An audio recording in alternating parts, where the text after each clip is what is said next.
Today on the show, we've got Steve Grimmett of the classic metal band Grim Reaper. And this is one of those bands that should have been bigger than they are, in my opinion. I listened to their old albums and they still hold up today. It's that 80s metal in the vein of Iron Maiden or Judas Priest, but still very melodic. And in this interview, I'm going to discuss with Steve why the band wasn't bigger, his reactions to the videos on Beavis and Butthead, working with legendary producer Max Norman, and so much more. Stick around.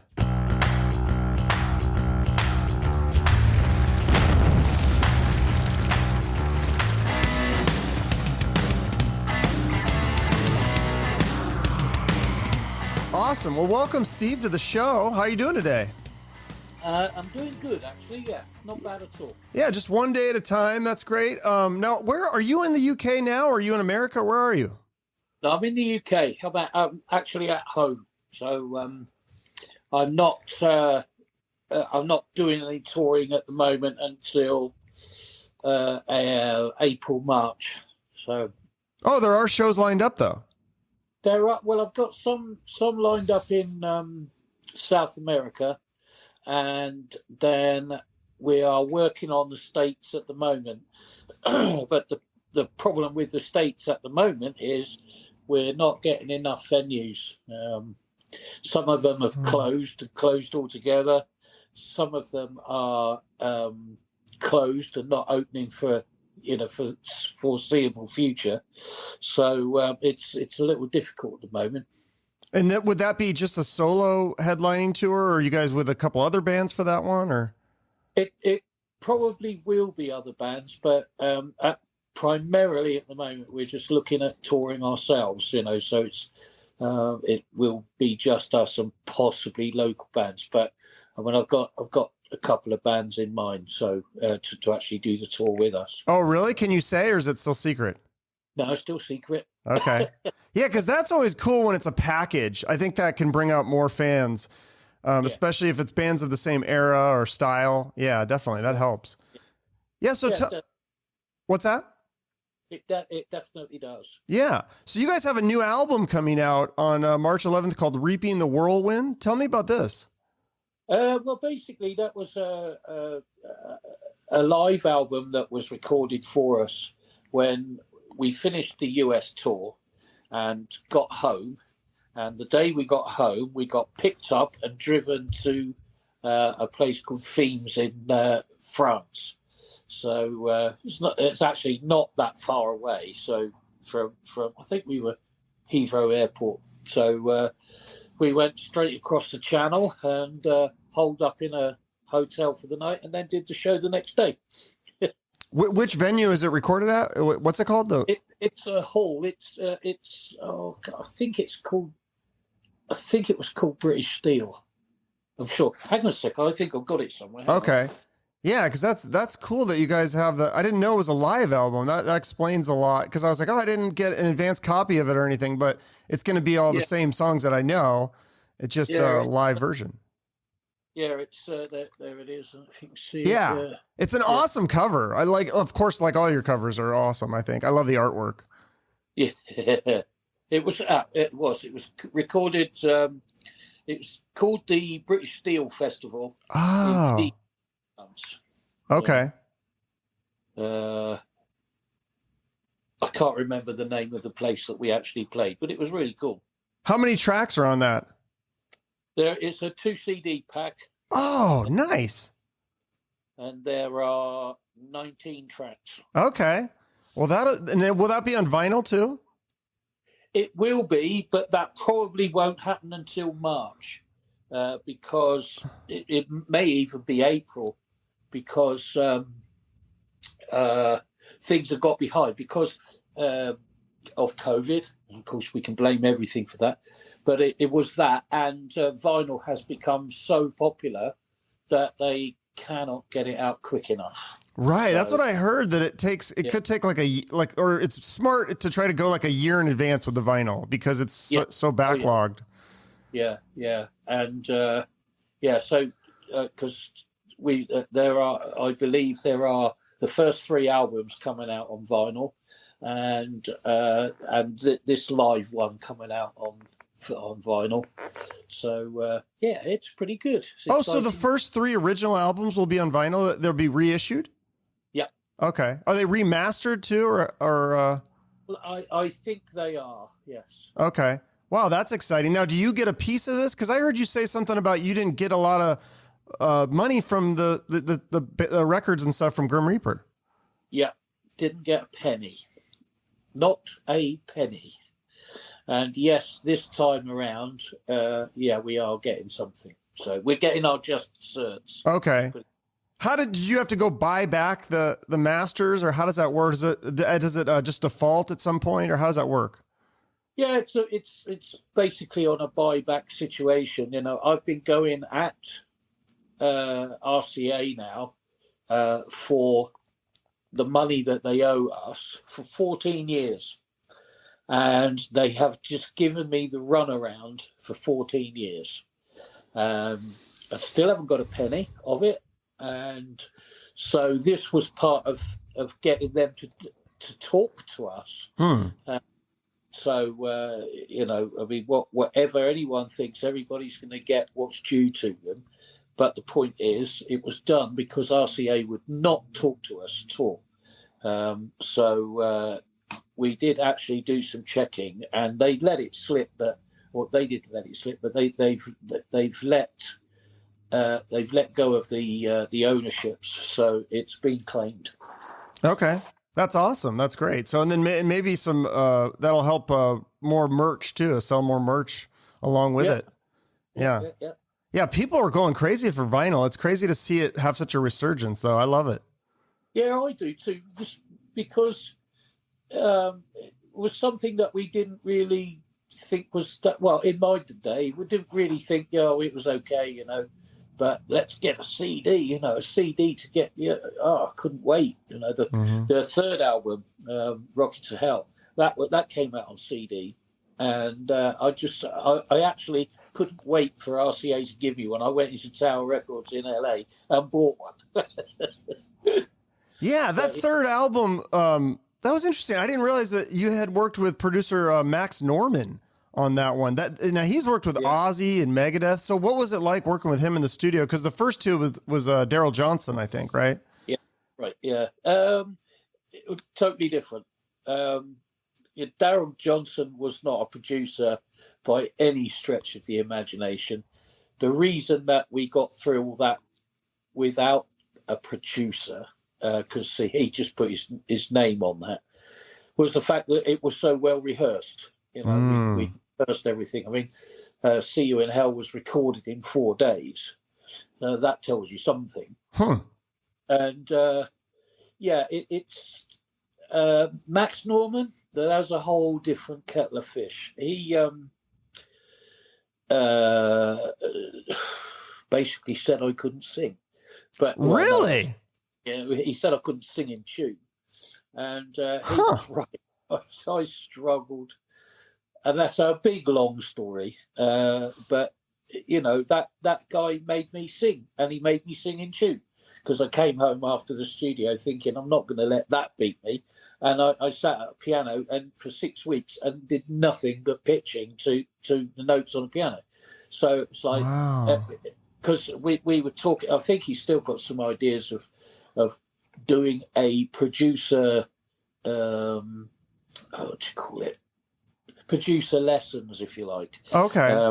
And I immediately said, yeah, I'll be in for that. And then what he's doing is doing a second part where he has a band in and they all produce the band. And I put my hand up for that too. And he says, you sure you want to come in and do all that shit you put up with when you came and did the last album? I said, yep. I said, because it taught me something, you know. It wasn't just him saying, no, do this again, do that again. You know, it taught me. It frustrated the shit out of me, but it taught me to sing, not to sing, but to pitch, you know, and to listen to my pitch. So, yeah. So he raised the bar, is what you're saying? Oh, yeah, absolutely, yeah. He raised the bar for everything. The drums, the bass, with Nick as well. He spent a lot of time with Nick and raised his bars, and mine too. You know, definitely mine. Yeah, it was a good time. It was tough to start with, but when you sat back and thought, well, hang on a second, you know, this is crap, and don't like somebody taking our songs apart. But at the end of the day, it was a big learning curve, and I don't care who you are, unless you've been through that, you'll never produce a really good album. Mm-hmm. Yeah, that's interesting though. It's like I wish that album would have done better, because it is a really, I mean, the first three albums are there's classics, like all the title tracks especially are great songs, but the Rock You to Hell, I mean, it's like, I was listening today, I was like, God, these songs, they hold up and the production sounds great. So why do you think that album didn't do better? It was a change in times, I think, especially in the States. And you know, with radio airplay, getting radio airplay was very, very cool. And you've got to remember that back in those days, we didn't have social media, so we promoted it. It was, you were literally down to the fact that it was magazine advertising by the record label, and then the magazines picking you up and doing interviews and stuff with you. Did they play they played the video though, Rock You to Hell, on Headbangers Ball or something? They definitely did. And I think that's why we, you know, See You in Hell went so big, because they put the video on, the See You in Hell video, and they were only going to put it on once. And they put a questionnaire after it and said, you know, do you want to see more of this type of stuff on MTV? And the response was so big that they put us on maximum rotation. So it was 7 times a day, 7 days a week for 7 weeks. And that's, you know, that certainly helped crack Grim Reaper. Okay, that was the first album. Yeah, See It in Hell. That's another great song. I think that's your most popular song on Spotify, for whatever that's worth. Yeah. Oh, it's if ever I do a show, if I don't do See You in Hell, I'll be lynched. Yeah.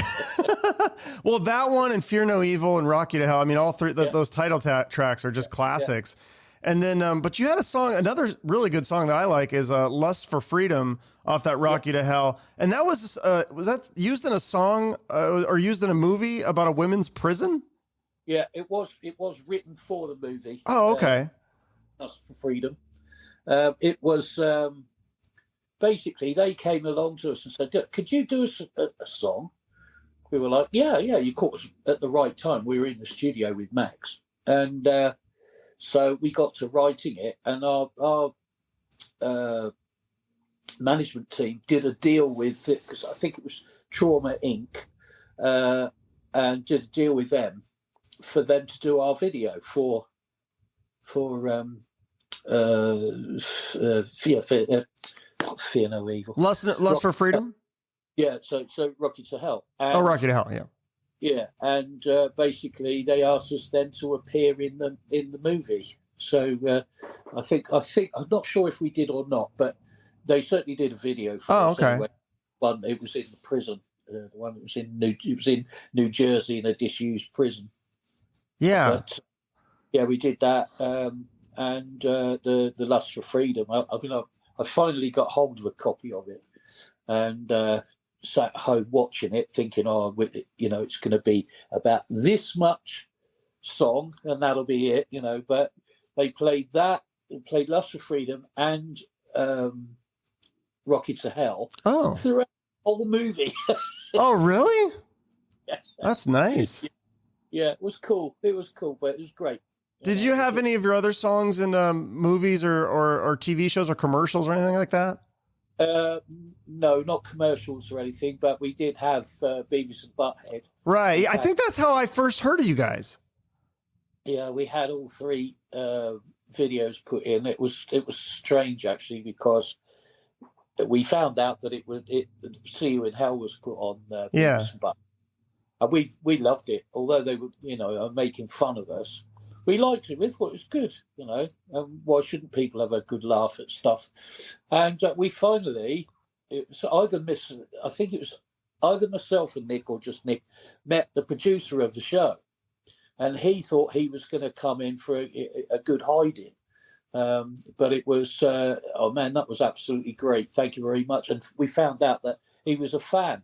Was it Mike Judge? Was that the creator? It was, yeah. Yeah, he's a genius. I mean, like he did Office Space and all these other movies, Idiocracy and stuff. I don't know if you've seen those, but they're great films. But yeah, so it ended up that he put all of our videos on Beavis and Butthead, and we're the only band still, as far as I know, to have all of their videos played on Beavis and Butthead. So that probably helped you a little bit, though, right? Because I said, I think I know those songs, and they're catchy songs. Like maybe the videos were a little cheesy for the '80s, but the songs still are great. Yeah, the songs are great. Yes, it's cheesy, but I think that was, like you say, it was the '80s anyway. But it's certainly helped. I mean, I even get recognised in my own country. And we don't gig in our own country because there's no place to play. But, I get recognised all over the place. Oh, yeah. Were you in Beavis and Butthead? Yes, I was. That's crazy. So when you look back from after the group disbanded in the 80s, and you look back on those first 3 albums, and like I said, I think the music's so good, it still holds up. I think it should have been bigger. Is there something, hindsight's 2020, is there something that you would have done differently if you could do it all over again to make the band better or bigger? Yeah, definitely. I think I would have looked more outside the States, because it was all going on outside the States. We just didn't know. Europe, I mean, every time I play Europe now, I'm signing loads of albums, loads of photographs, loads of stuff. When I play the songs in Europe, they go mental. And it's just like, well, I never knew about any of that, not back in the day. So, there was a lot of things that were missed, really. But hey ho, I can't start blaming anybody. There's no point. It's done and it's dusted. I'm just grateful I can go back out there and still do it, Mm-hmm. Yeah. Now, you guys didn't do a lot of tours back in the 80s, but I think, did you do some shows with Halloween? We did. Well, we did 3 tours of the States, 3 months at a time. And the third one was called Hell on Wheels Tour. And that was our tour. And we had Armored Saint and Halloween on the bill. Yeah, that's a pretty good package. Yeah, it was a great package, and it was a very successful tour. It was really good. Yeah, because it seems like I said earlier, like that seems to be a good way to, if you guys all stick together and do like the package deals, like with Anvil or something, like similar kinds of bands, I think more people would go out, and you could probably play bigger venues. Of course, then you got to split the profits with more people, so there's that too. Yeah, that's part of my problem, really, because it's so expensive to come and tour in the States. Mm-hmm.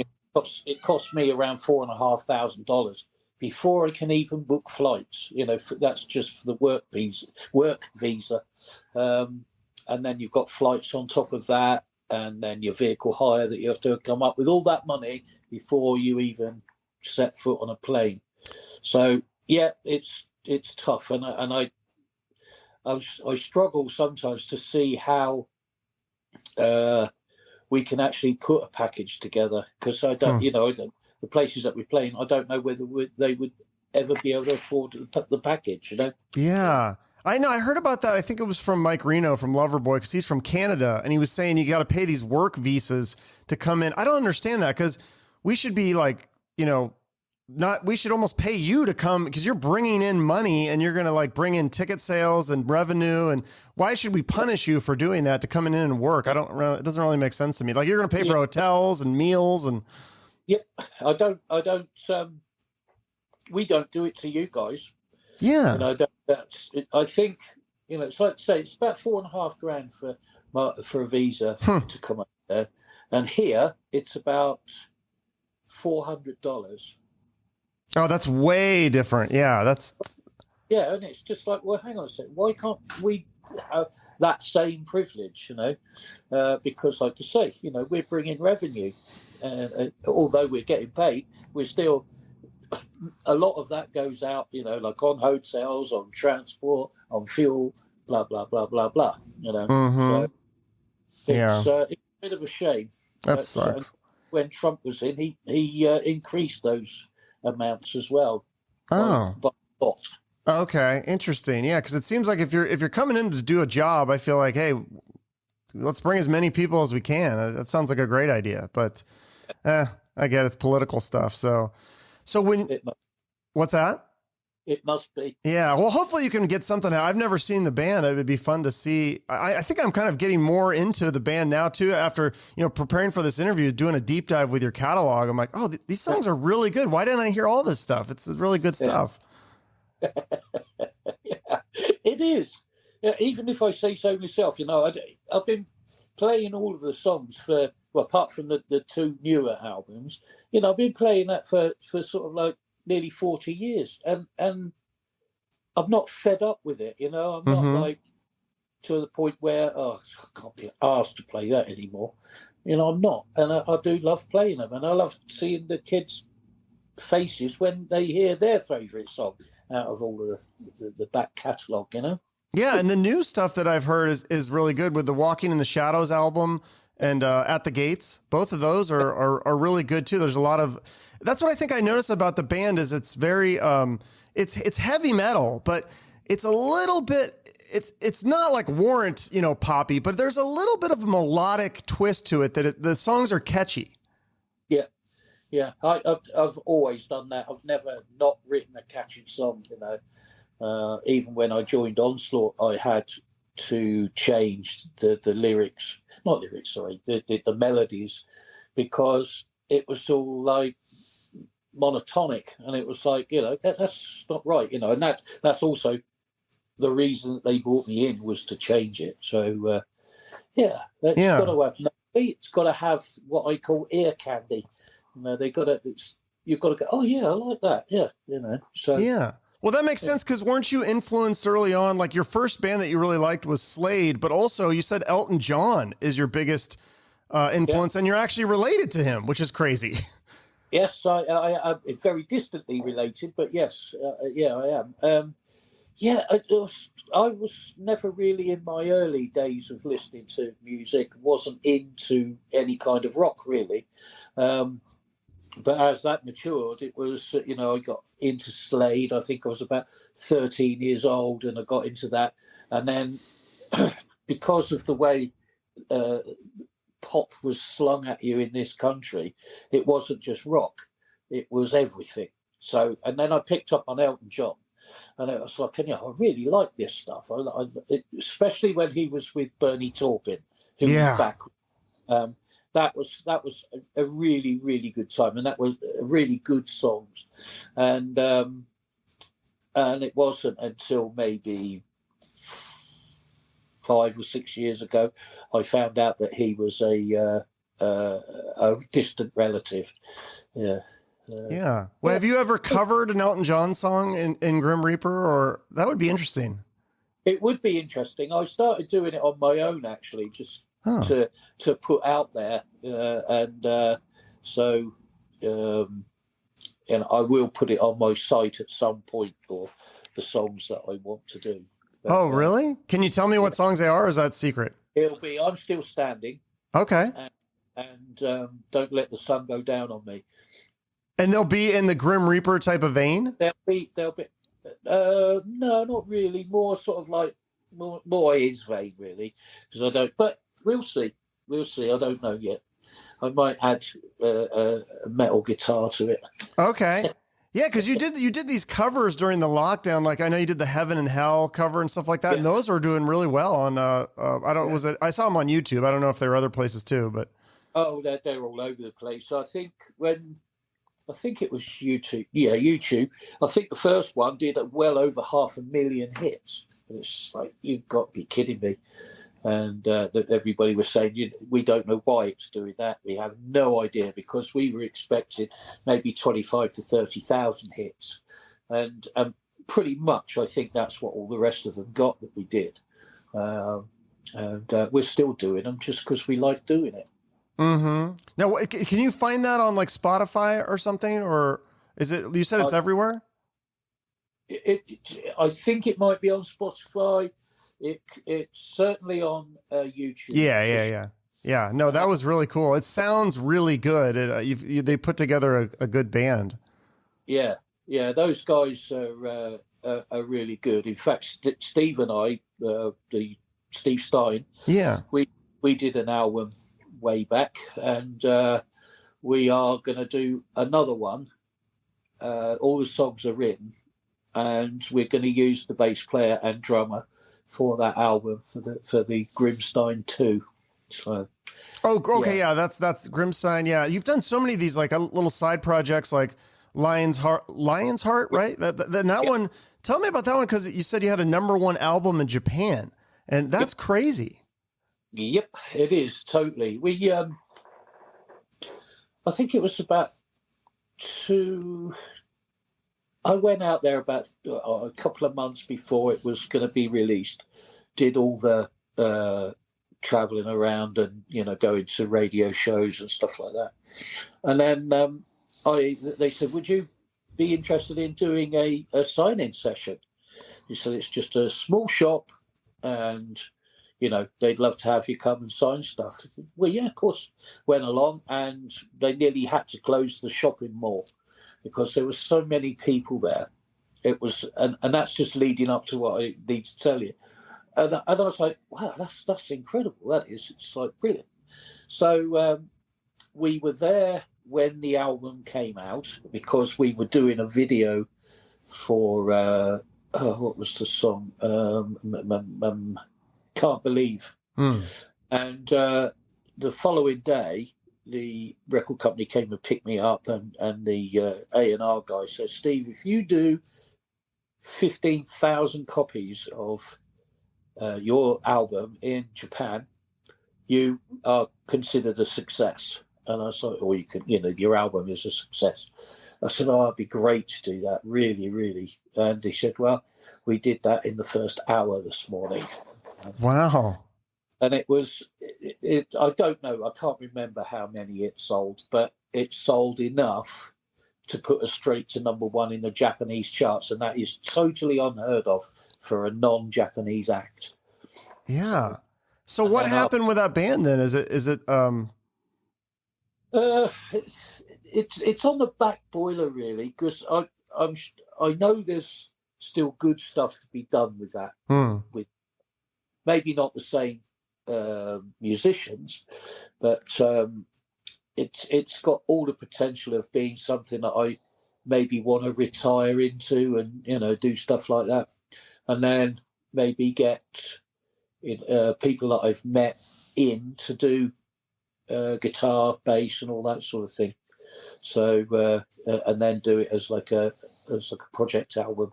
Mm-hmm. Oh, that's really cool. And then this is another one that I just found out today that I was looking on your Wikipedia. I think this is accurate. Did you play with you did some vocals for Cradle of Filth? That's a pretty big death metal band. Did they reach out to you or? Yeah, they did actually. Yeah. I can't remember what I did for it now. It was a long time ago, but yeah, I did some stuff on their single, I think, and but I don't think I've ever heard it. I can't remember, but yeah, I met the guys. It was good. It was okay. It was all right. It's okay. Do you have a lot of those interactions where, I mean, you must have influenced a lot of metal bands. Is there a lot of bands from today that reach out to you and say, "Hey, you were a big influence"? I know Tim Ripper Owens was one of them. That when you met him, he was a fan of yours.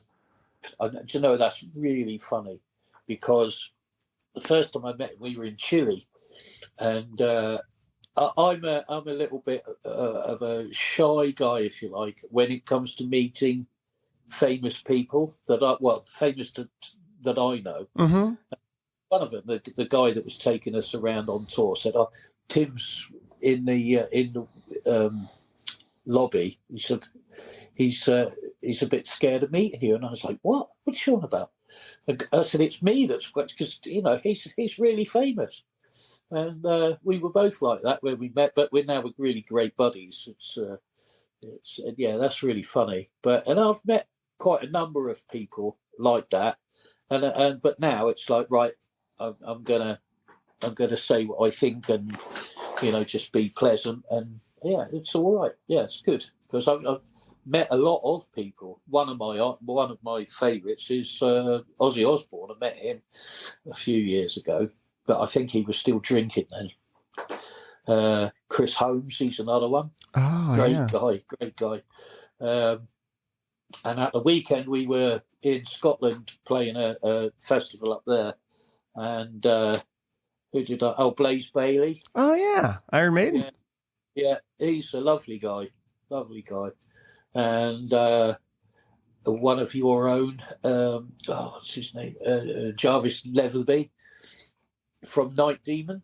Oh, okay, yeah. You want to check them out. They're one of the hardest working bands I know, and they're a great band. They're Okay, really good.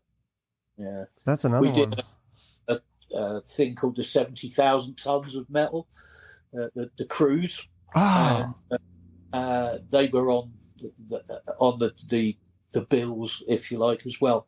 And my guitarist and myself, we went and saw both of their shows, and they were stunning, really, really stunning. yeah. Do you like doing those cruises? And I would think the cruises and the festivals, those are great gigs because they can pay you a lot because they have so many people coming in. There's got to be a lot of revenue. I like doing the festivals.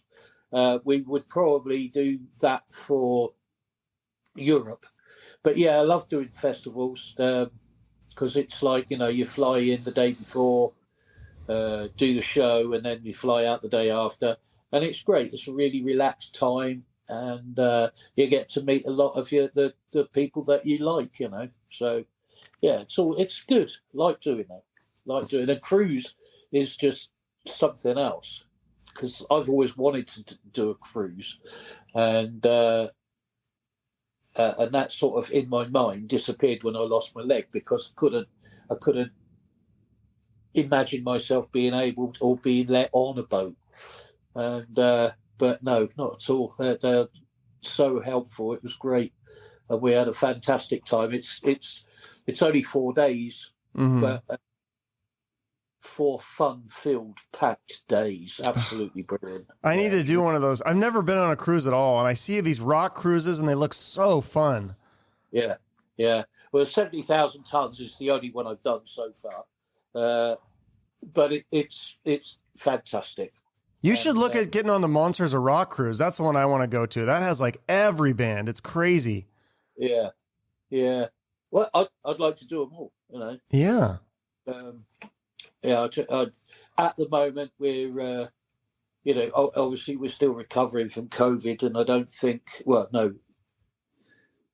we may get a 70,000 tons next year because do their tours in January, so because it's all in the Caribbean, so you're worried about getting cold.